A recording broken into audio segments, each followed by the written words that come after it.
Pues muy bien, tengan ustedes muy buenos días. Vamos a comenzar a platicar de nuestra eh, retrodicción del día de hoy, que es sábado 28 de noviembre. Estamos ya a punto de terminar por completo este mes. Deje nada más enfoco para la calibrada. Ahí espero tener elementos para poder calibrar bien. Yo creo que más bien sería más adecuado si lo hago de esta manera, porque así a mí ya me da directamente el sol. Bueno, la parte técnica primero. Ahorita estoy con la cámara, la Pocket 2, que es modelo de este año, con el aditamento de lente que permite que la imagen quede más amplia hacia las partes laterales y superiores. Además de que tengo ahorita puesto el joystick, que facilita un poquito más en lugar de tener que hacerlo en una pantalla que es demasiado pequeña, y yo soy de mano chica. El poder encuadrar de una forma manual las imágenes con el joystick se hace de una manera más adecuada. Ahorita traigo la mano no demasiado estirada, no la traigo estirada por completo, pues, y hay un ángulo de visión bastante fuerte, sin que haya una distorsión tan exagerada como si se llega a notar, que era lo que revisaba ayer al momento de estar editando. Las tomas hechas que sí quedan muy amplias, pero demasiado distorsionadas en el caso de la cámara, la GoPro, ¿no? Y hay que tener en mente que estas cámaras, las DJI, pues fueron hechas en parte para competir con la estabilidad de la GoPro, y ya después DJI sacó su propio modelo que va en competencia directa como cámara de acción, y que pues prácticamente tiene todas las mismas características que tienen las GoPro tradicionales, con la ventaja de que ellos la lanzaron por un precio de $50 menos, me parece. Entonces, la reflexión que nos tocará hacer el día de hoy, no quería hacerla, ya pasaron me parece que 3 días, pero 3 días, se fue desde el miércoles exactamente, que es el caso de Diego Armando Maradona. El primer punto del que más se habla actualmente, pues son las razones y las causas de su fallecimiento, porque estrictamente hablando no era tan grande, no era tan mayor de edad. Estrictamente hablando, a mí me llevaba 7 años de diferencia. Entonces él, ahora que murió, nos queda mucho más marcado que tenía 60 años de edad. Y sí se sabía, era evidente desde hace ya cierto tiempo, que tenía severos problemas de salud. Él comía en exceso, hubo un tiempo que bebió en exceso, y sabemos que hubo un tiempo en el que también fue adicto a la droga, ¿no? Especialmente, por lo menos la parte que yo conozco, la parte de la cocaína, ¿no? Que fue lo que terminó destruyendo finalmente la última etapa de su carrera profesional. Pudo haber dado más, pudo haber dado mejor, pero a final de cuentas pagó ciertas circunstancias, que la falta de educación, la falta de personas que le asesoraran, que le guiaran, los amigotes, como siempre, y el hecho de, sumados los elementos, de no tener el carácter, no tener el criterio para saber distinguir las cosas positivas de las negativas, en parte por el hecho de provenir de una clase muy baja, muy pobre. Es un gran mérito que llegó hasta donde llegó, pero esto le rodeó también de una serie de pseudo amigos que también trataron de sacar todo el jugo posible a la amistad con el propio Diego, ¿no? Entonces, en ese plano, esa es una discusión que desde hace mucho tiempo se suele tener cuando se habla de temas como estos, ¿no? De que la gente mal o poco educada cae completamente. Lo que yo históricamente conozco es que hay una tendencia, sí hay una tendencia a que puedan caer en el vicio, a que puedan caer en el sexo, en la droga, en el alcohol, pero no es una regla. Hay gente que también, deportistas de altísimo nivel, que han provenido de clases muy bajas, literalmente miserables, y que no han llegado a esos niveles, ¿no? En el caso, por ejemplo, del boxeo mexicano, el caso de Pipino Cuevas, el caso de el Ratón Macías, que además les tocó vivir otros tiempos en donde sí les llegaban proporcionalmente grandes ganancias, pero sabemos que ellos no echaron a perder su vida y terminaron en la miseria absoluta. No terminaron como supermillonarios, pero llevaron una vida bastante tranquila, una vida bastante digna, como ejemplos y modelos a seguir, a pesar de haber tenido la fama y la fortuna durante cierto tiempo, ¿no?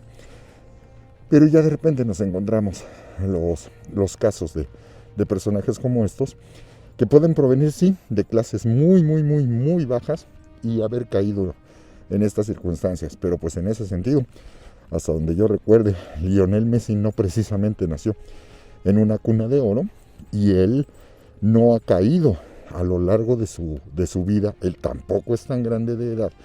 Messi debe tener, no sé, alrededor de 34, 35 años de edad, pero Messi no se distingue justamente por andar en fiestas o en drogas o con la cuarta, la quinta esposa, ni nada de esto. Y él también viene de una familia sumamente pobre y sumamente humilde.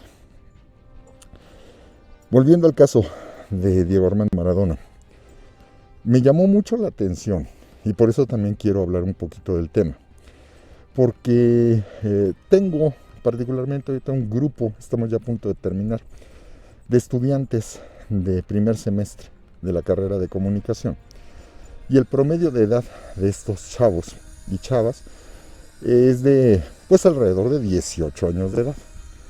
Y ya me llamó la atención que por lo menos un par de ellos tienen ideas ya muy concretas con respecto a lo que es la situación del feminismo, a lo que es la cuestión del género, y tienen bastante más conocimiento de causa que yo, que han estado en conferencias o que ya les han tocado, incluso que durante las clases ellos ya comiencen a tocar estos temas que nosotros pues ni siquiera pensábamos que en alguna ocasión nos pudiéramos sentar a platicar con nuestros papás. Olvídate de que nos lo den en la escuela, ¿no? Entonces sí hay una formación bastante más extendida en ese plano, una conciencia también mayor. El problema que yo estoy notando no es general, pero a algunos de ellos evidentemente todavía les gana la parte de la adolescencia, en donde sí van entendiendo parte de la información, pero aún les gana el ímpetu, aún les gana el celo, aún les gana la juventud, ¿no? Y de repente sí hacen algunas afirmaciones con base en temáticas que son delicadas, que sí dices, a ver, espérame tantito, aquí a lo mejor conoces un poquito más que yo, pero sí me parece que esta afirmación te la tienes que llevar con más calma y con más cuidado, ¿no? El hecho de que cuando alguna persona, sobre todo una persona pública, una persona famosa, reconocida nacional o internacionalmente, se pasa la información de que ha cometido alguna falta relacionada particularmente con la circunstancia de lo sexual, ¿no? Y en ese caso la primera vez que esto brincó fue cuando salió el tema. Pues no estábamos hablando de cuestiones ni de género, ni de acoso, nada de esto. Estábamos hablando de temática histórica, y de repente hice referencia a una película que suele servirnos para darnos cuenta de lo que ha representado la historia de los medios, específicamente la radio, durante la Segunda Guerra Mundial, que es el caso de la de Días de Radio. Pero nada más mencioné Días de Radio de Woody Allen y una persona escribió en el chat, no lo dijo directamente en ese momento, guácala Woody Allen, ¿no? Entonces, sí me llamó la atención, sí pregunté, ¿y cómo, por qué, no? ¿Cuál es la razón por la que guácala Woody Allen? No, es que ese señor es un abusivo, ese señor es un pederasta, debería de prohibirse todo lo que él hizo. Y pues comenzó la polémica, ¿no? Entonces, algunos bastante más pertinentes, pero esta personita en particular sí se puso como muy loca, en el sentido de que debería de prohibirse hablar de esas temáticas, ¿no? Entonces, ahí sí ya metí un poquito más de reforzamiento. A ver, espérate tantito, porque si entonces vamos a catalogar y no aprendemos a separar, porque ella decía, yo mencioné, hay que aprender a separar las cosas. Efectivamente, hay una serie de discusiones y polémicas, pero ahora sí que legalmente no se pudo demostrar, a lo mejor sí lo es, pero legalmente, en todo el procedimiento de los testimoniales, de las preguntas, etcétera, pues legalmente él demostró su inocencia, ¿no? O su no culpabilidad. No, es que aquí siempre es el mismo problema. La ley la terminan estirando como se les pega su regalada gana. Y le dije, bueno, ok, pues yo coincido en varios puntos, nada más que eso sí hay que llevárselos con más cuidado. Porque si nos vamos a catalogar ciertas situaciones dentro de lo cultural, por ejemplo, pues va a resultar que en el futuro nosotros no podríamos hablar de Sócrates, Platón y Aristóteles, porque en la época de los griegos la homosexualidad entre parejas del sexo masculino, particularmente de hombres ya maduros con mancebos, pues es el uso y la costumbre, ¿no? Y en aquel contexto eso no se entendía ni se veía como algo malo dentro de la misma cultura griega, ¿no? Y la jovencita respondió, pues si es necesario que dejemos de hablar de Sócrates, Platón y Aristóteles, pues entonces pues, así tendremos que hacer en el futuro, ¿no? Cosa que a mí sí me dejó como heladito, que dices, a ver, espérate un momento, porque aquí es evidente que estamos en una serie de líneas que hay que llevarse con mucho más cuidado. Por supuesto, por ahí derivó a una pregunta que hizo otro chavo con respecto a la situación de lo de Michael Jackson, ¿no? Y ya les decía, eso es otro contexto, es otra situación muy diferente, pero también hay cosas que se tienen que llevar con cuidado, en las que aquí no es que se haya probado su inocencia, sino que aquí tú puedes revisar los mismos testimonios, los comentarios que él mismo ha hecho, y les mencioné el famosísimo programa de televisión, debe ser por ahí, no sé, alrededor de 1999, el año 2000, el que dirigió este reportero, Martín Bashir, y que se tituló Living with Michael Jackson, ¿no? Que él estuvo cierto tiempo viviendo y conviviendo justamente con la estrella del pop, y que pues sí fue muy notorio y evidente que había una serie de situaciones un tanto irregulares con respecto reitero, con respecto a pues sus costumbres sociales, notando que él también, y esto es un punto bien importante que siempre tenemos que remarcarles a los chavos, cuando señalan que tal o cual personaje debería de ser castigado, encarcelado, etcétera, y no nos damos cuenta que estos personajes que después cometieron delitos que efectivamente nadie dice que no deban ser sancionados, pero que ellos también empezaron como víctimas, ¿sí? Y Michael Jackson también fue víctima de abuso, Michael Jackson también fue víctima de explotación infantil, también fue víctima de acoso, y esa parte estos chavos como que no la ven, ¿sí? El hecho de que él no haya recibido una asesoría, no haya recibido un tratamiento, que haya sido explotado por su propio padre de una manera espantosa, termina con la misma situación de la vida de lujos, el dinero, la fama, termina haciendo que estas personas empiecen a perder el piso, ¿no? Y que después se sienten intocables, después ellos empiezan a repetir los patrones de lo que a ellos les ocurrió y finalmente terminan convirtiéndose en victimarios.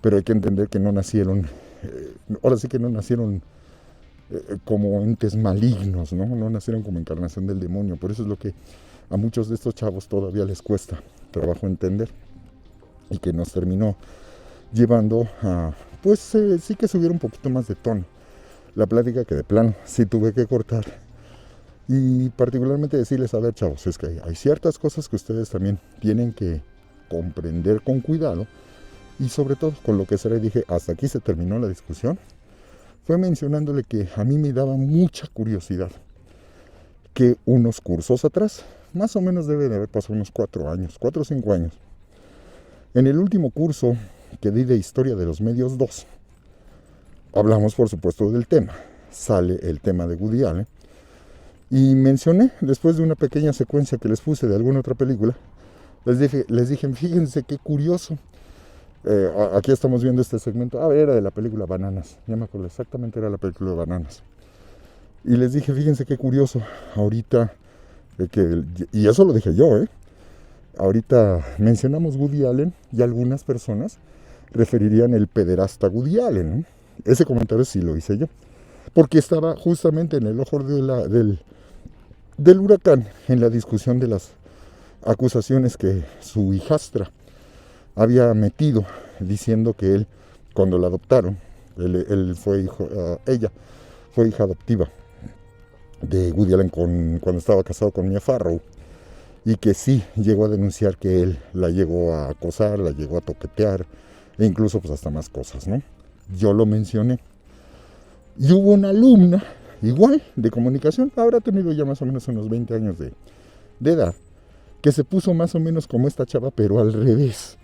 En este caso, es que esas acusaciones no tienen ningún fundamento, es que esas acusaciones ya se demostró que son completamente falsas, él es absolutamente inocente, y esta pero defensora absoluta, no solo de su obra, sino del propio personaje de Woody Allen.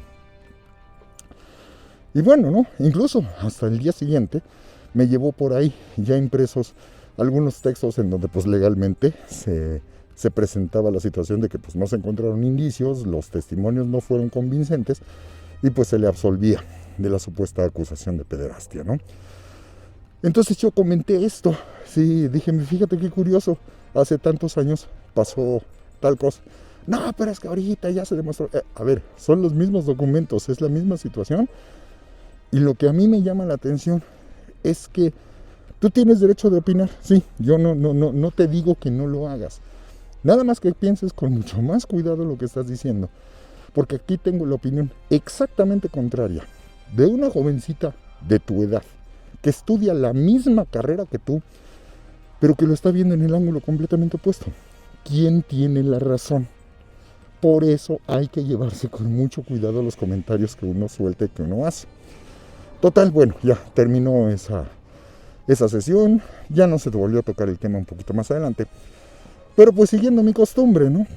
No me voy a poner a discutir en tono alto con este tipo de cosas que son más de apreciación, pero sí sistemáticamente voy a ir en las siguientes sesiones, voy a ir metiendo un ejemplo, voy a ir metiendo un testimonio, no de la situación particular, pero sí de situaciones aledañas, para darnos cuenta de lo difícil que es emitir opiniones cuando no se tienen pruebas de cierto tipo de cosas, ¿no?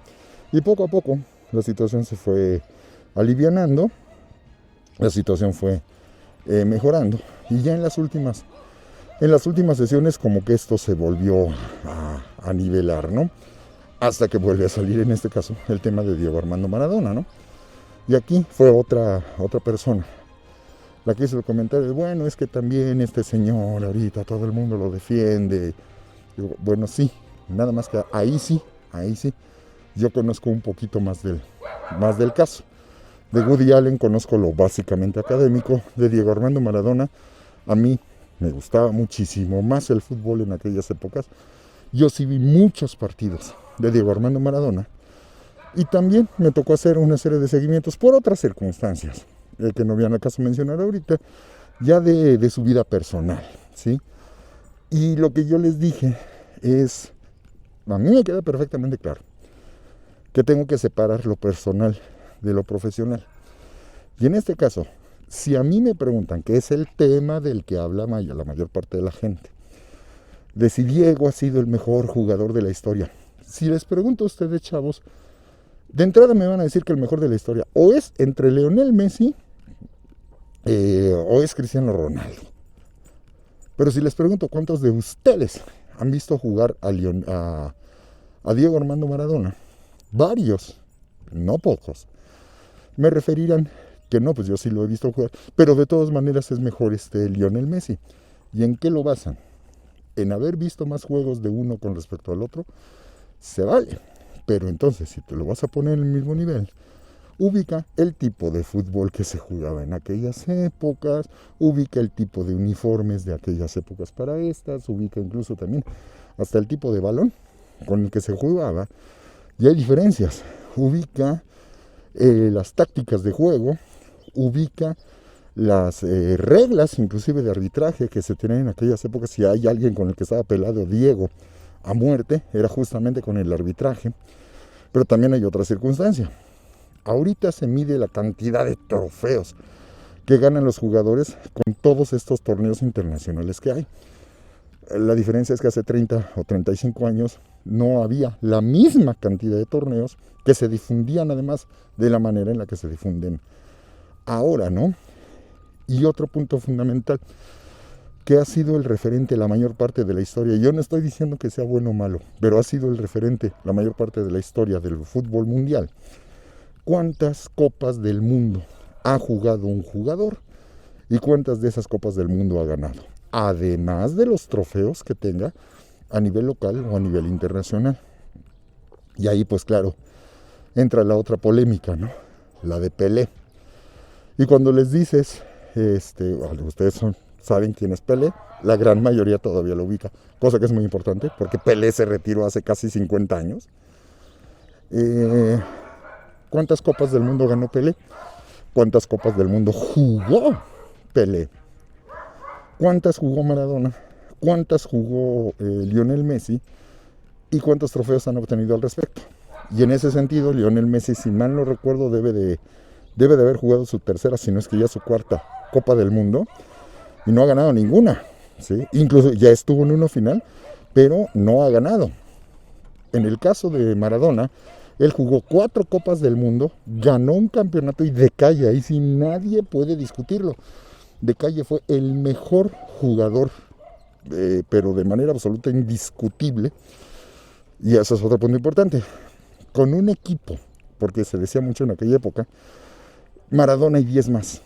No, o sea, tú no puedes ganar una Copa del Mundo de ningún deporte si no se juega en conjunto, si no se juega en equipo. Y el ejemplo lo tienes con Messi. Es de calle, el 10, el mejor posicionado de la época contemporánea. Y aquí sí, ni se atrevan a preguntarme, ni se atrevan a discutirme. Dije el mejor 10, no dije el mejor jugador. Porque no juegan la misma posición Cristiano Ronaldo y Messi. Empezando por ahí la dificultad de las comparaciones. Y en el caso de Messi, 4 Copas del Mundo, no ha ganado ninguna y se le ha aventado una responsabilidad bestial que al no tener un equipo que pueda compensar lo que él no puede hacer, él no puede porterear, pues, él no puede meter los goles aunque ponga todos los pases para que metan el gol. Si sus delanteros no los meten, no puedes hacer absolutamente nada, ¿sí?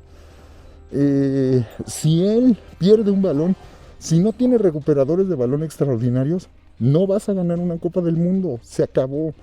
Si no haces el equilibrio, incluso hasta de carácter, hasta de genio, ¿no? de las formas de ser, de personalidades, no vas a llegar lejos. En el caso de México 86, había otro líder que ya estaba validado 8 años atrás, y que era un caudillo indiscutible en la cancha. Nadie ponía en tela de juicio su liderazgo, pero chocaba con el liderazgo de Maradona, que fue el caso de Daniel Passarella. Y a Passarella, pues literalmente casi se le marginó, y ahora sí que se combinó con la situación de que no tuvieron... de hecho, él le dio, si mal no recuerdo, apendicitis. o un problema muy fuerte de no sé si gastritis o algo así, que pues obligó a que quedara literalmente marginado de la selección y que no pudiera ni siquiera estar presente en los entrenamientos, en la concentración, ¿no? Y eso, el gran beneficiario, terminó siendo Diego Maradona, con un sustituto extraordinario para la posición de defensa central que fue Ruggeri. En el caso de Messi, a lo mejor podemos tener individualidades como jugadores muy buenas, pero si esas individualidades no se combinan para que además pueda crecer y pueda lucir la estrellita del equipo, no vas a llegar lejos, ¿sí? Ven que ahora en el Mundial de Rusia no le fue nada bien a la selección argentina, y hubo varios partidos en los que inclusive quedó exhibido como un mal equipo de fútbol, pese a que se supone que venía de ser el subcampeón del mundo, ¿no? Con Maradona tenías un equipo llenísimo de estrellas para 1982, pero que no siguieron los elementos tácticos adecuados, que estaba desgastado su modelo con Menotti, que Maradona todavía no tenía el liderazgo, tenía la capacidad, tenía la juventud, pero no el liderazgo que desarrollaría años después de la mano del doctor Bilardo. Y a pesar de tener jugadores extraordinarios como Ardiles, como el propio Mario Kempes que le cedió el número 10, porque ellos sí jugaban en la misma posición, le cedió el 10 a Diego Armando, reconociendo la jerarquía futbolística que él ya tenía. Y recuerden que Mario Alberto Kempes, el mundial anterior, el del 78, fue campeón de goleo y fue nombrado el mejor jugador del certamen. Y le cedió su lugar a Diego Armando. Pero con todo y eso, a pesar de seguir teniendo a Ubaldo Matildo Fillol en la portería, de tener al propio Pasarela, de tener a Mario Alberto Kempes, a Osvaldo Ardiles, era la esencia de la selección que había resultado campeona del mundo, y los eliminaron en el equivalente, porque hubo una variante ahí en el certamen, los eliminaron en el equivalente de cuartos de final, inclusive pues perdiendo con la futura campeona del mundo, con Italia, y perdiendo casi humillantemente con Brasil, ¿no? En un partido en donde además hubo patadas bastante severas. Diego se calentó, le cometieron por ahí alguna falta a alguno de sus compañeros, y mostrando ya de repente esta inmadurez que a veces se le subía a la cabeza, fue y pues le encajó. Y eso no me lo estoy inventando, eso se puede ver en fotografías y en videos. Fue y le encajó los tachones en el bajo vientre a un jugador de Brasil, prácticamente enfrente del árbitro, ¿no? Que por cierto, era el coronel Mario Rubio, ¿sí? Uno de los mejores árbitros cuando el arbitraje mexicano era literalmente de nivel mundial. Mario Rubio fue nombrado el mejor árbitro de aquella época, además que tuvo la presencia y los calzones como para expulsar al mejor jugador del mundo en aquel entonces. Argentina perdió 3-1 y regresó prácticamente humillada, considerando que había sido la campeona previa del mundo, ¿no? Pero Diego se logró rehacer. La selección argentina se tuvo que reinventar, inclusive con un modelo opuesto al de César Luis Menotti, que fue lo desarrollado en ese caso por el doctor Carlos Salvador Vilardo, ¿no? Jugaban horrible, era literalmente a no dejar jugar al de enfrente, y eso sí, teniendo dos armas fundamentales.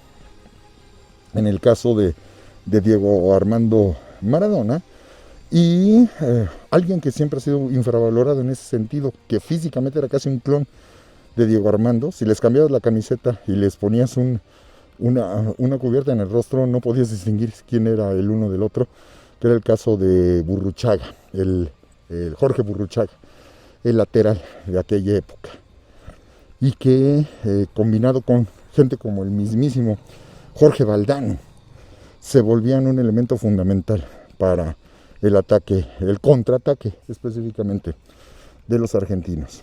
Y ahora sí que con el Diego a lo máximo, con ese toque de genialidad, estaba en el máximo de sus niveles futbolísticos, pues lograron ser campeones del mundo, ¿no? El nivel de Diego, con la táctica adecuada, con el entrenador adecuado y con 2 o 3 jugadores en los puestos adecuados, lo llevaron a jugar a Italia. Y aquí también quiero hacer otra acotación. Ahorita todo el mundo habla de la importancia que tiene la Liga Española. Nadie lo niega. Pero en la década de los 80, la única liga que se llevaba de calle a todos los demás no era la española. La española tenía un nivel alto, sí, pero la liga que pagaba más, la liga que tenía el nivel más alto de competencia, no era la española, no era la inglesa, no era la alemana, era la italiana. Y aquí, por ejemplo, una de las comparaciones que suele hacerse, ¿no? Es que Diego jugó en un equipo por ahí, de segundo nivel en Italia. Sí, tan de segundo nivel que lo llevó a ser campeón 2 veces de Europa, 2 veces de Italia, cuando la liga era poderosísima, pero en el norte. Ahí los equipos poderosos eran 2, el Inter y el Milán, ¿sí? Pues estos les terminaban ganando y se odiaban de una manera brutal. Eso fue muy notorio ya en el Mundial de Italia de 1990. Entonces, Diego va a jugar, le dan una millonada, obviamente proporcional a aquellas épocas. Diego también llegó a ser el jugador mejor pagado de la historia, llegó a ser el jugador mejor pagado del mundo, pero entendiéndolo en los salarios de la década de los 80, ¿sí? Cuando lo contrató el Barcelona. Un Barcelona en el que no logró brillar, en donde además padeció una lesión muy grave que sí puso en tela de juicio si podría incluso seguir jugando, porque también hay que considerar que la medicina deportiva de aquella época era muy distinta a la que tenemos ahora. Estamos hablando de 35 años de distancia. Una falta brutal, recordamos ahí de un jugador que era un troglodita de las canchas, en el caso de este señor Burruchaga, que pues no sabía hacer otra cosa más que destruir, y que pues sí lesionó gravemente a Diego. Como no dio los resultados, vino este canje, ¿no? Vino esta posibilidad de vender a Diego al Nápoles, en donde muchos dijeron, pero pues en el Nápoles ahí se va a terminar perdiendo. Pues 2 veces campeones de Italia, en la época más difícil para brillar, porque estaba lleno de estrellas la liga italiana, pagaban unos sueldos impresionantemente altos, y el nivel de juego, y eso también quiero dejarlo de manifiesto. Yo vi muchos partidos de la liga italiana. En aquella época los pasaban en Imevisión. Bueno, antes de que existiera Televisión Azteca existió Imevisión. Y ellos pasaban los partidos de la liga italiana justamente porque era la liga más poderosa y porque ahí estaba jugando Diego Armando Maradona. Los pasaban, muchos de estos partidos los pasaban en domingo por la mañana, entonces era muy padre que te despertabas y así lo primero que haces cuando prendías la tele, pues ponle el canal 13, porque está jugando el Inter, está jugando el Milán, está jugando Nápoles, etc. Entonces yo sí tuve la oportunidad de ver muchos juegos, no solo de Diego, eso también que quede muy claro, no solo de Diego Armando, sino de la liga en general. Y era muy evidente y notorio que era un juego de una táctica cerradísima, porque ahí lo que dominaba era el juego defensivo. Y al momento de que nos ponemos a hablar del juego defensivo, los marcadores eran bien notorios. El promedio es 1-0, 1-1, 0-0. Ya un partido así con unas golizas extraordinarias, era 2-2, ¿no? Sí, era muy bajo el nivel de cantidad de goles. Pero si sabes un poquito de fútbol y no te vas con la finta que la mayoría de los que no conocen del deporte en general, que es a ver quién mete más goles, pues no es básquetbol, ¿sí? Ahí tú tenías que analizar la táctica y darte cuenta de las dificultades que tenía poder meter uno. Y sobre todo cuando se metía un gol y todos van para atrás, ¿no? Por eso se distinguía justamente el fútbol italiano, su fuerte y potentísimo juego defensivo. Pero no defensivo nada más de aventar el camión para atrás, ¿no? Sino de armar tácticas de contragolpe en donde eran genial. Por ejemplo, la pareja que hacía Diego Armando Maradona con un delantero brasileño que era brother suyo, en el caso de Careca. Y esto, pues, te permitía disfrutar enormemente de este tipo de juegos, en donde, reitero, no es nada más el hecho de ver quién mete más goles, ¿no? Quien mete más goles a lo bruto y las defensas no existen. Hay juegos de 0-0 que te estás comiendo las uñas de la emoción. Ya hay juegos de 5-4 en donde dices, no manches, o sea, es un juego callejero, no están jugando una cascarita. Lo mismo en el americano, ¿eh? Lo mismo en el béisbol. En el béisbol era muy notorio, también en los 80, los juegos con Fernando Valenzuela, ¿no? Duelazos de picheo que terminaban 1-0, que terminaban 2-1, y casi siempre, eso era desesperante, casi siempre el que terminaba perdiendo el juego por un error habitualmente solía ser Fernando Valenzuela, ¿no? Esa forma de entender el deporte, muchos chavitos de época contemporánea no lo han aprendido, no lo han visto, porque además el deporte se ha ido construyendo con una serie de variantes de reglas, en donde lo que importa es dar mayor espectáculo, pero el mayor espectáculo no lo asegura nada más el tener la mayor posibilidad de meter canastas. Con todo respeto para el básquetbol, yo también lo disfruté bastante, a mí me gustó mucho ver de una manera un poquito más continua la primera temporada en donde los Toros de Chicago se convirtieron en los Toros de Chicago, ¿sí? Pero estoy hablándote de por ahí de finales de los 80 con Michael Jordan. Yo también me tocó ver varios, no muchos, pero sí me tocó ver y apreciar y analizar varios juegos completos. Y ahí sí, la serie de campeonato, la primera vez que se coronaron, cuando le ganaron a los Lakers del Magic Johnson. ¿Sí? Entonces tampoco estoy hablando de cualquier cosa.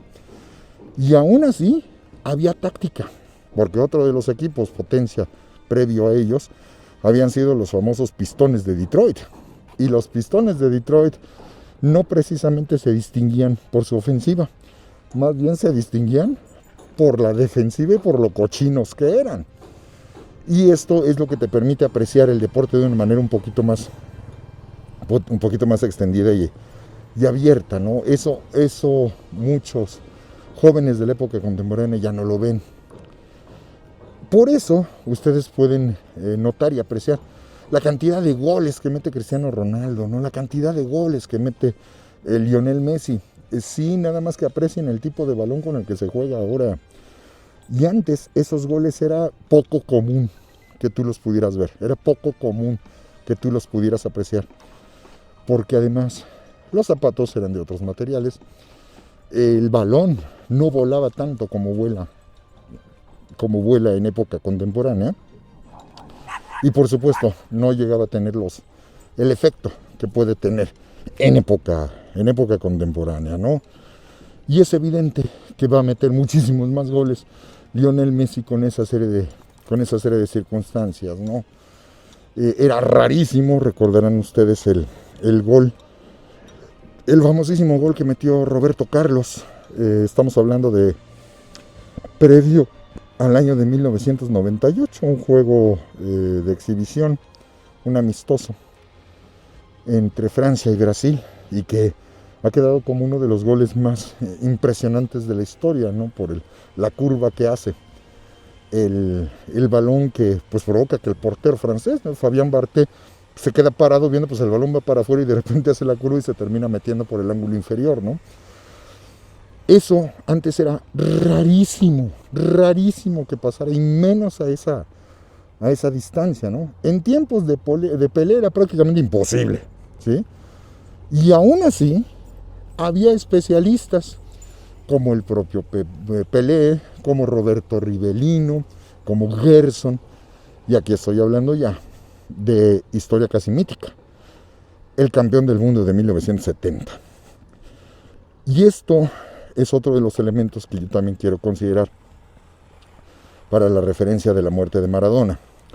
Porque Maradona, una vez que se retira, él se retiró más o menos como el año, si mal no recuerdo, como el año 2000. Una ceremonia altamente emotiva, donde se despide en la cancha del Boca. Ahora sí, entregado, la tribuna entera, totalmente entregada para este personaje, que incluso, me parece que para aquellas épocas, ya había nacido una organización de gente ultra fanática, que lo había casi declarado Dios. E incluso es un pequeño grupo de estos fanáticos fundaron, aunque a mucha gente le cuesta mucho trabajo creerlo, fundaron la iglesia maradoniana. Y esta iglesia maradoniana cuenta los años a partir del nacimiento de Diego. Todo es AD o DD, antes de Diego, después de Diego.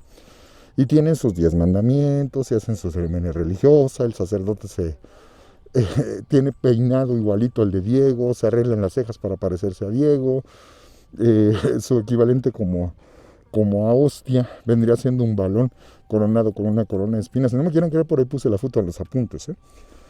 Y esto es lo que míticamente también diferencia, hasta ahora, diferencia la percepción que el pueblo argentino tiene de Maradona con respecto a Messi. Porque además Messi, como no ha podido ganar un campeonato del mundo con Argentina, muchos argentinos no se lo perdonan. Y esto sí es algo muy negativo. No de Messi, sino de la percepción que la gente tiene con respecto a Lionel Messi.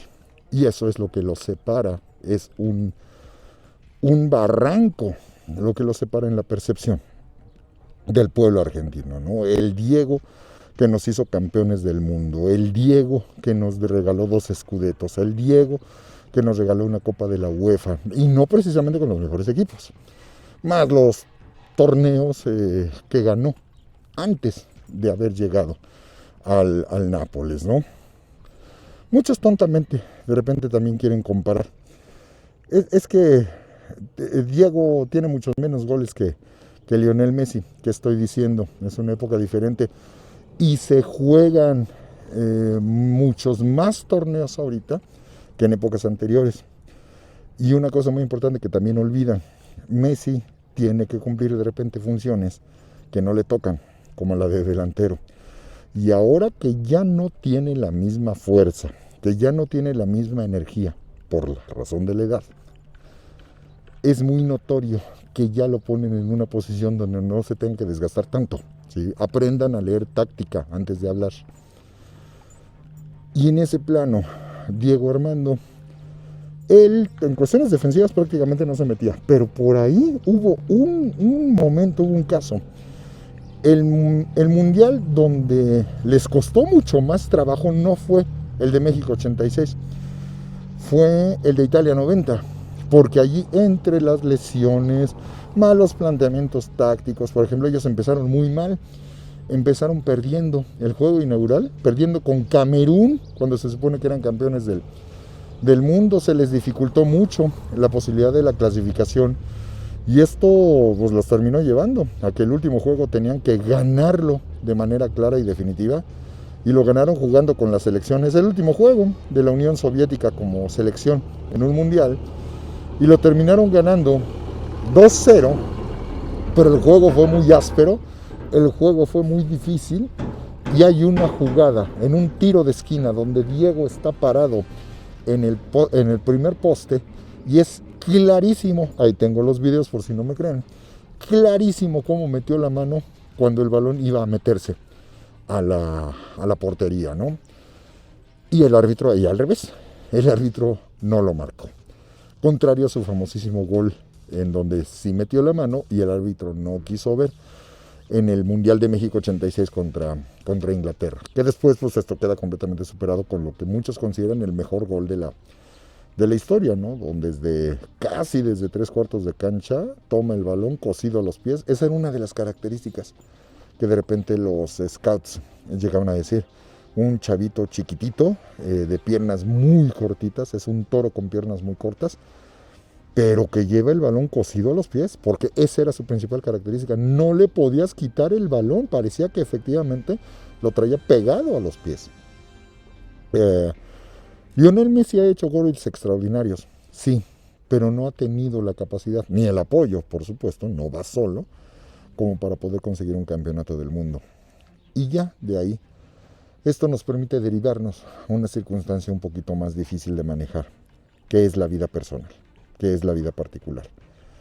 Y ya en lo personal, Messi tiene su familia, él no es de escándalos, él no es de fiestas, él incluso, por ahí no conozco tanto el caso, pero se menciona que él a veces como que no se lleva, incluso con sus propios compañeros, como que a veces parece que le tienen que señalar. Esto salió mucho, no en el Mundial de Rusia, esto salió más bien, no estoy seguro si fue en Sudáfrica, o más bien fue en Brasil en 2014, que de repente Messi como que se echa para abajo, o Messi como que no toma la batuta y como que no toma el liderazgo.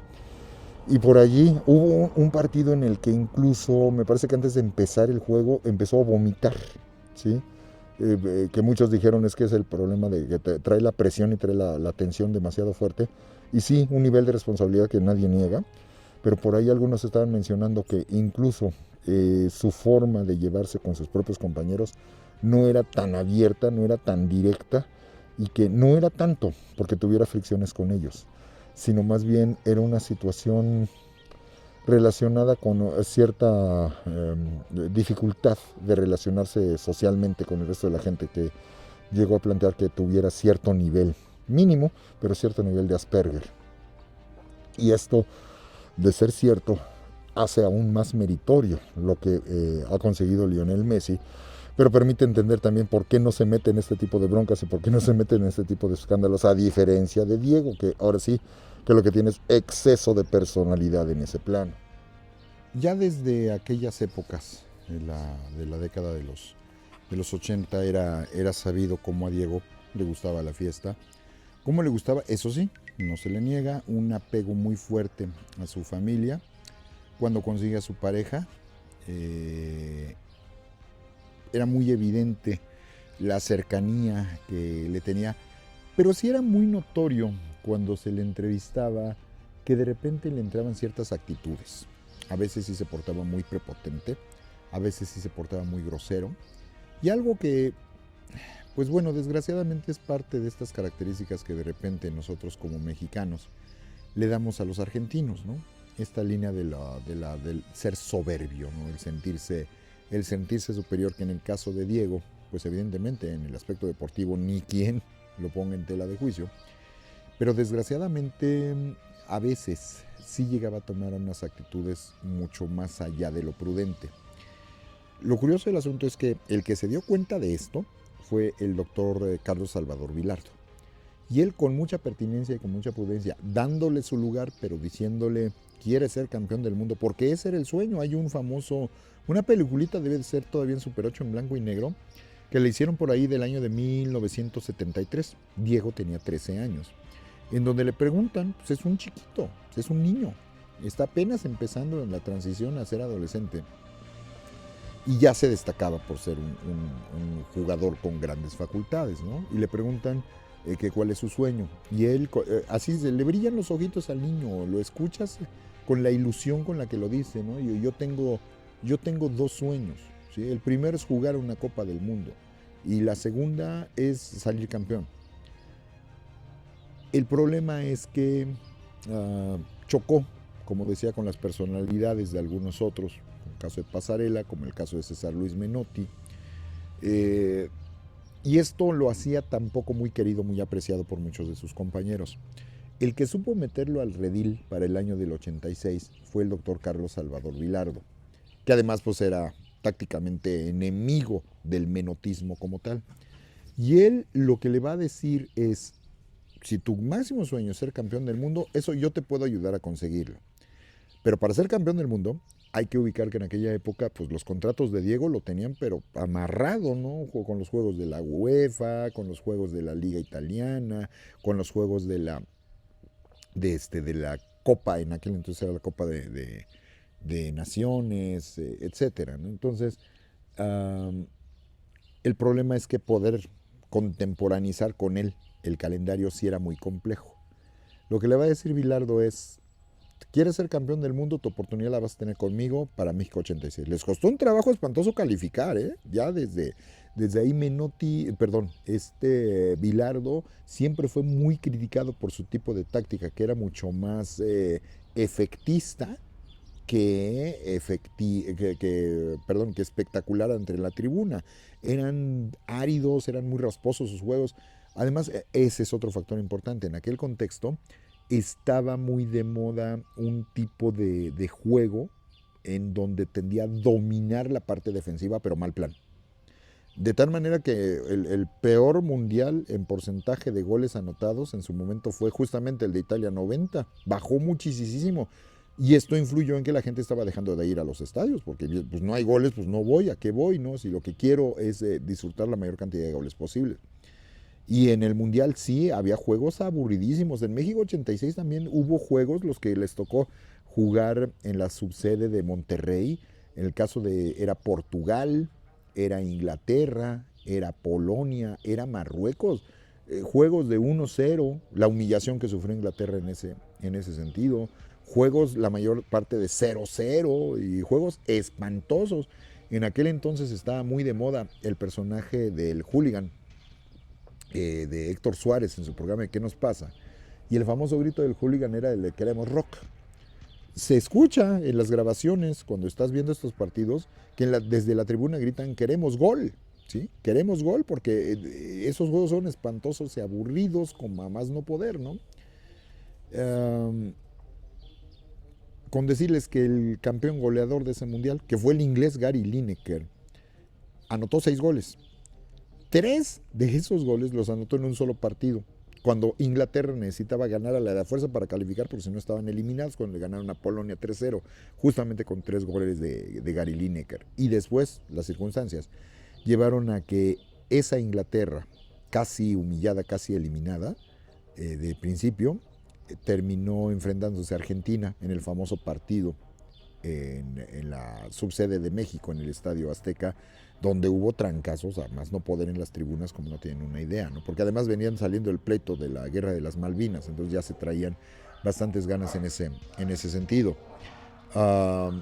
Posteriormente Argentina pasó al siguiente juego, ya el caso de las semifinales, y en las semifinales ahí yo sí puedo decir, eso sí lo puedo presumir, yo sí vi jugar a Diego en el estadio, en un campeonato mundial, en una semifinal.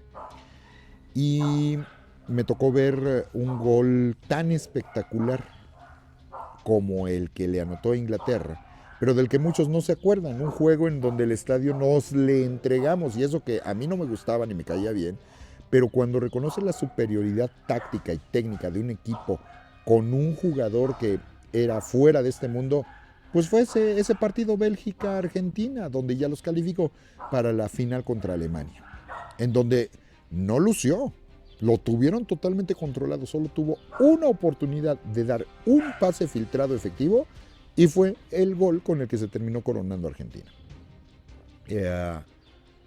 Pero sí era sumamente notorio en el caso de las entrevistas, se ponía muy roñoso para las mismas, contestaba de una manera muy seca y muy tosca, sobre todo con medios que en algún momento lo llegaron a criticar.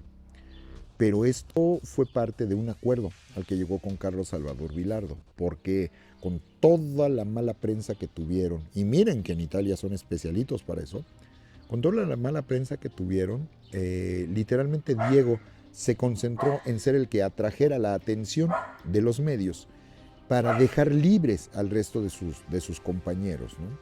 Pero siendo con el carácter que tenía y con el apoyo del doctor Vilardo, lograron hacer que Diego se comprometiera como nunca lo había hecho previamente para un objetivo. Y aquí es famoso, es muy conocido el caso de este Diego que un día fue invitado a platicar personalmente en una encerrona que tuvo con el doctor Vilardo, en donde le dijo, ¿quieres ser campeón del mundo? Sí. Ok, tú ve, pero es que estoy muy ocupado, los contratos, los partidos en Italia, etcétera. Tú ve y juega lo que tengas que jugar, ahí hazte bolas. Pero, si quieres ser campeón del mundo, te voy a pedir que durante un mes, lo único que te pido es un mes, tú ve y juega todo lo que tengas que jugar, nosotros vemos cómo le hacemos con los partidos de entrenamiento, cómo le hacemos con los de exhibición, etcétera.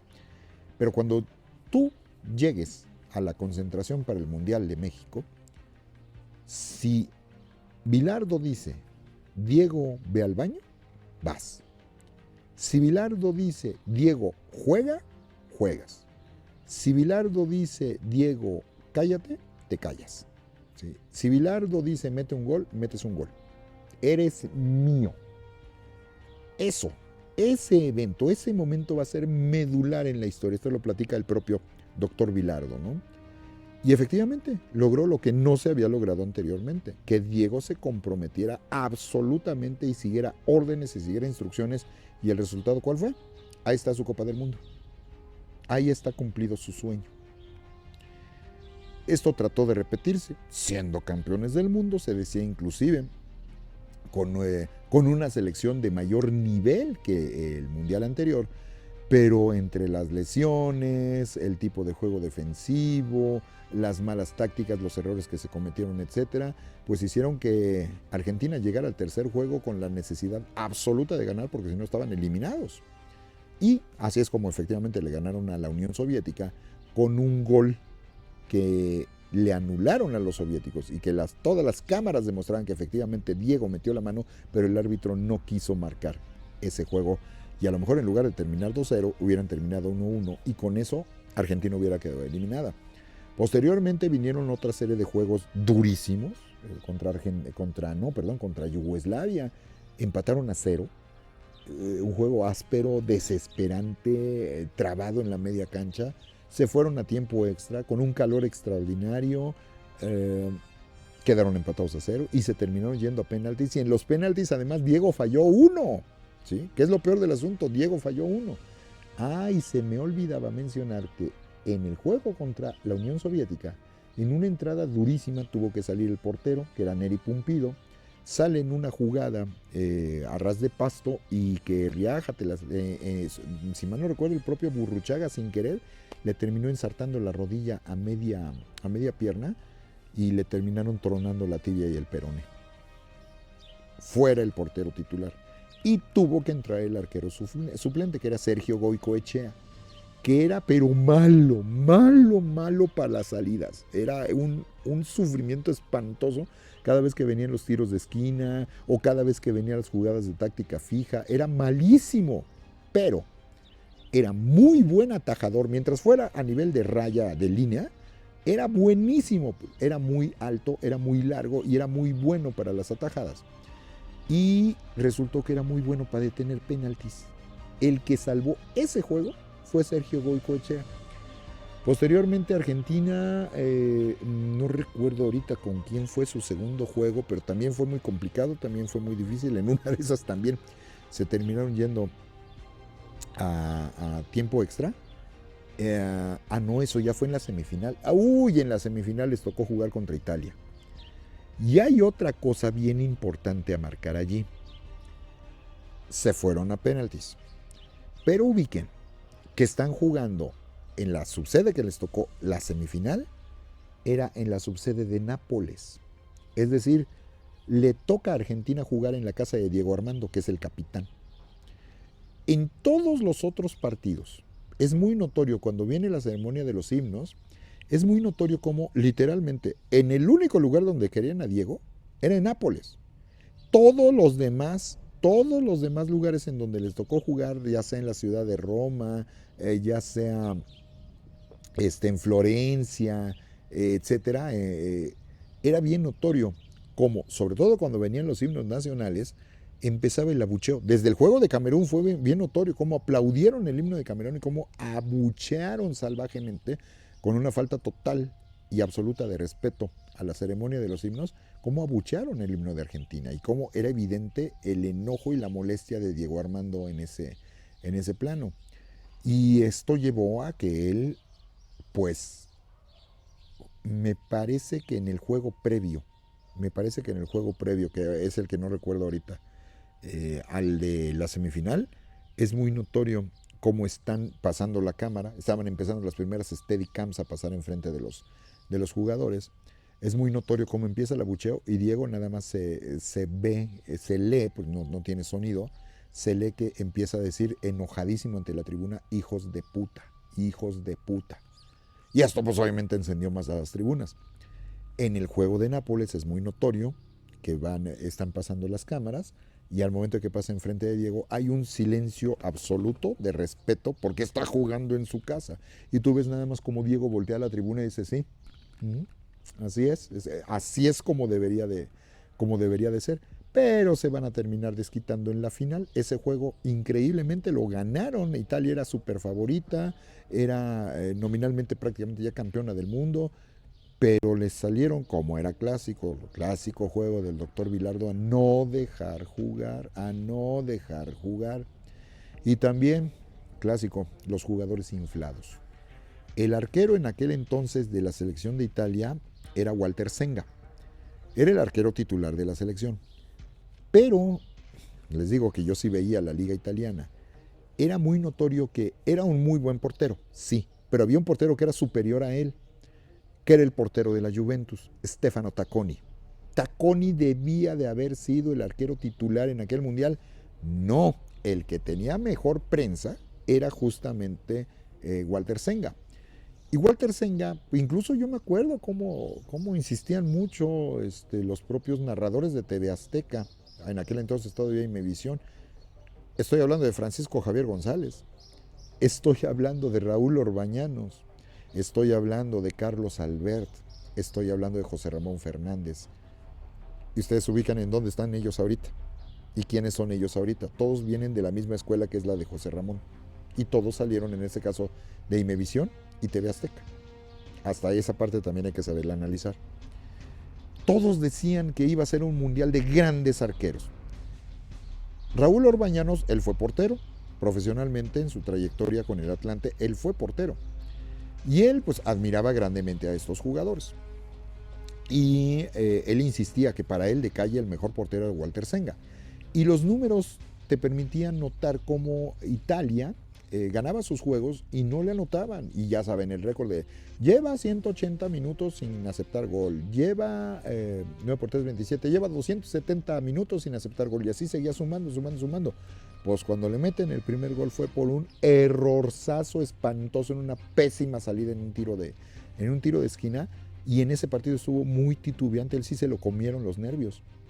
Y el resultado fue que terminan llegando, si mal no recuerdo, llegan a penaltis y perdió Italia. Terminó perdiendo Italia, eliminaron a Italia en su propia casa. Y los eliminó la Argentina de Diego Armando para acabarla de amolar, ¿no? Por eso cuando llega la final de aquel mundial, si mal no recuerdo, debe de haber sido más o menos como el 8 de junio o alrededor del 8 de junio del año de 1990. Lo recuerdo porque yo venía de regreso justamente de Europa.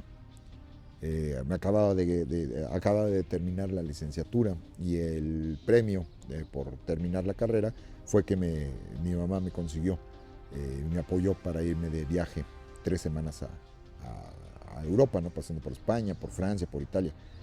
Y me tocó ver un juego. Obviamente no en el campo, eran carísimos los boletos, ¿no? Pero sí me tocó ver un juego en Italia, en Roma, cuando Italia le ganó en aquel entonces a Irlanda. Y de veras que es impresionante. Solo 2 veces en mi vida lo he experimentado. Sentir cómo cada vez que Italia metía un gol, y yo lo vi en mi cuarto, estaba creo que en el, no sé, alrededor del 5.º piso, pero sentir esa sensación de un grito de gol que sale de toda la ciudad, que sale del centro de la tierra, ¿no? Y que dices, espérate tantito, va a empezar a temblar o qué onda, ¿no? Y 2 veces porque ganaron 2-0. El otro fue, curiosamente, aquí en México, el partido cuando Cruz Azul le ganó al Rosario Central, jugando la Copa América, no en juego local, Copa Libertadores más bien. Y que eso me tocó en el Centro Comercial de Santa Fe. Y que pues a mí se me olvidó, de esas cosas de la vida, que se me olvidó por completo que venía el partido y estaba con la duda de ¿y a qué hora y cuándo juega el Cruz Azul? Cuando de repente voy caminando en medio del pasillo, venía con otra persona, vamos caminando y de repente nada más se siente así, igualito, que viene el grito como del centro de la tierra, así, pero el gol que sale del alma, que no manches que el juego es ahorita, pero sí, ya me perdí ese partido en aquel momento. Imagínense ese país que es tan apasionado para la cuestión del fútbol en particular, que tu selección sea eliminada en semifinales cuando mucha gente ya te veía campeona del mundo, eliminada por la selección que menos quieren, con el jugador que más odian. del equipo que más detestan, ¿sí?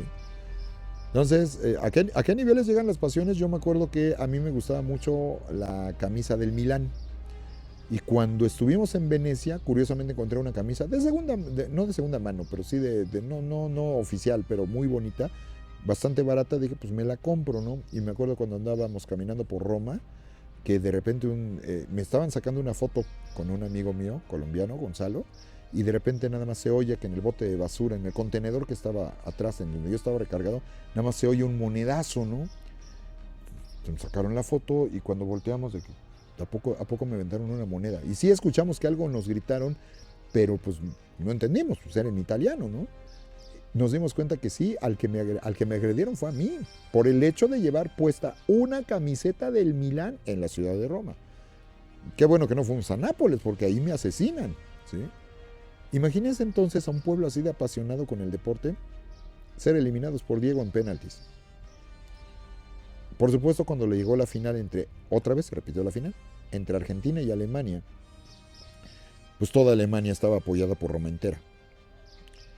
Y fue muy notorio otra vez, en la ceremonia de los himnos, otra vez, los abucheos a la selección, la molestia de Diego, y pues a él le tocó además la mala fortuna de que el árbitro designado para esa final fue un uruguayo nacionalizado mexicano, llamado Edgardo Codesal, y que pues ya sabemos el pique que traen entre uruguayos y argentinos.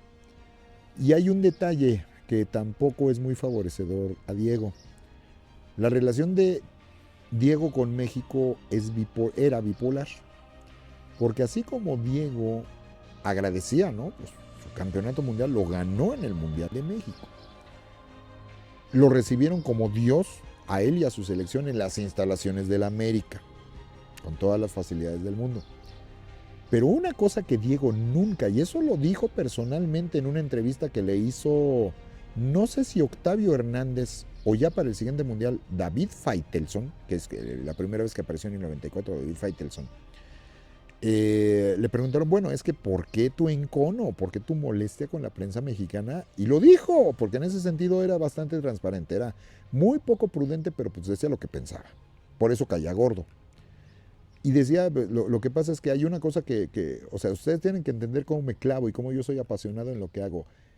Y si hay algo, perdónenme, pero si hay algo que yo no le puedo perdonar al pueblo mexicano, es que hayan hayan gritado el gol del empate de Alemania, el que metió Rudi Feller, cuando empataron a 2, que hayan gritado el gol de Feller como si lo hubiera metido Hugo Sánchez. Porque además acuérdense que en aquellas épocas el mejor jugador de México era Hugo Sánchez de calle, ¿sí? Absolutamente uno de los mejores delanteros del mundo en su momento. Pues no en balde, fue 5 veces Pichichi en España. Entonces, y si lo dices, lo ves que lo dice con rencor, sí lo dice con resentimiento, ¿no? Gritaron el gol de Argentina, el de Alemania, del empate, como si lo hubiera anotado Hugo Sánchez. Ya por otras circunstancias, nosotros terminamos ganando, pero eso al pueblo mexicano yo no se lo perdono. Porque el pueblo mexicano decía que no, nosotros somos uno mismo, México y Argentina.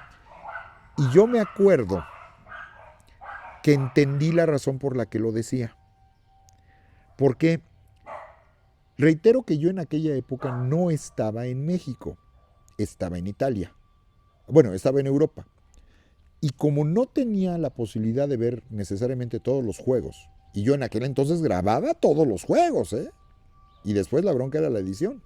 Pero pues tenía mucho más tiempo, estábamos saliendo de la preparatoria. Cuando 84, 85, ¿sí? Para principios de 86, yo me chutaba todos, ¿no? Y los Juegos de México 86, yo los grabé todos personalmente. El problema es que los de Italia 90, yo no iba a estar en México y le pedí a uno de mis brothers, le llevé literalmente mi videocasetera porque él no la tenía, le llevé un bonchezote de videocassettes. Te voy a encargar que me grabes cuando puedas, que me grabes los Juegos de México, que me grabes los Juegos de Brasil, que me grabes los juegos o los resúmenes, pero los que se vienen con la narración original. Y eso sí, lo que te voy a pedir es que me grabes todos los programas de los protagonistas, ¿sí? Con el equipo de José Ramón. Y pues era el mejor resumen de calle, era absolutamente el mejor resumen deportivo de aquellas épocas. y análisis sobre todo. Y me acuerdo que en aquel entonces no existían lo que ahorita es muy común, el dichoso reportaje de color, es decir, el ambiente. De repente por ahí en alguna final sí te mostraban más o menos el ambiente, todo, pero no era lo común en las televisoras. Y en aquel entonces resulta que había un programa de entretenimiento que salía los domingos por la mañana en televisión, no, en televisión azteca todavía no, en Imevisión, que se llamaba El Ciudadano Infraganti con Oscar Cadena y que era cámara escondida. ¿Sí? Él agarraba su microfonito, se venía con su camarógrafo y situaciones de la vida cotidiana, a veces muy chistosas, o muy curiosas o infamantes, ¿no? Pero tenía la costumbre en ese programa que antes y después de volver de comerciales salían un par de cómicos, no precisamente los mejores, ¿no? Pero un par de cómicos que pues, aventaban por ahí uno que otro chiste. A José Ramón Fernández le había quedado la obsesión, esto lo platica en un programa especial de cómo nació el concepto de los protagonistas. Esto lo platica cuando terminó ya el Mundial de México 86 y platica de dónde le salieron las ideas. Y él menciona que le llamaba mucho la atención que uno de los programas que tenía más rating en Imevisión era el del Ciudadano Infraganti y le dijo, y pensó, a lo mejor sería una buena idea pedirle a Oscar Cadena que se venga con su camarita, pero en lugar de las situaciones de la vida cotidiana nos muestre el ambiente del Mundial al estilo que él maneja y que jala mucha la atención de la gente.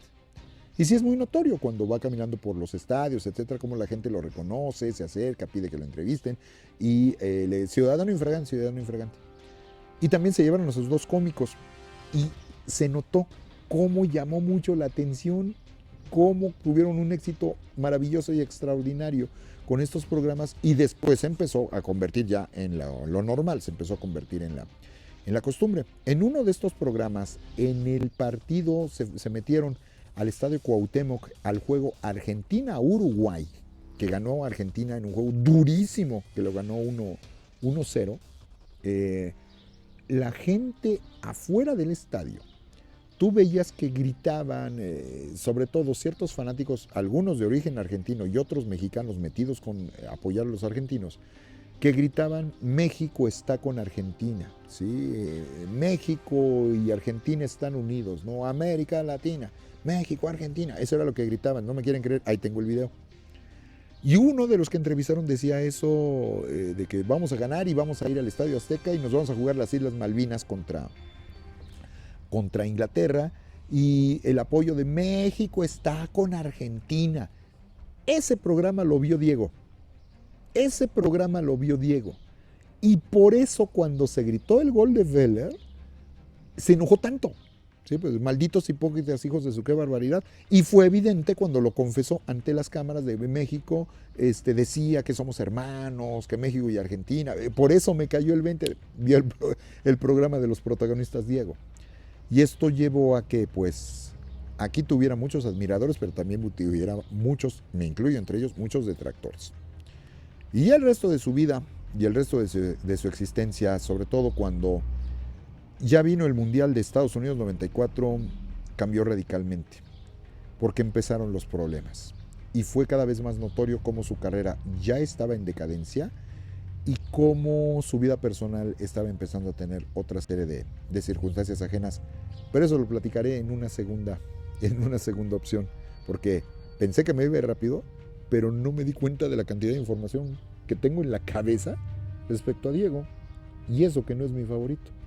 Y eso sí, también les prometo, les voy a enseñar un tesoro que me acaba de caer el 20, lo tengo guardado aquí en la casa. Producto de México 86, un producto que, con lo que acaba de pasar, ahorita debe ser absolutamente invaluable, que ya tiene más de 34 años. Se los comparto en la siguiente sesión. Que tengan buen día.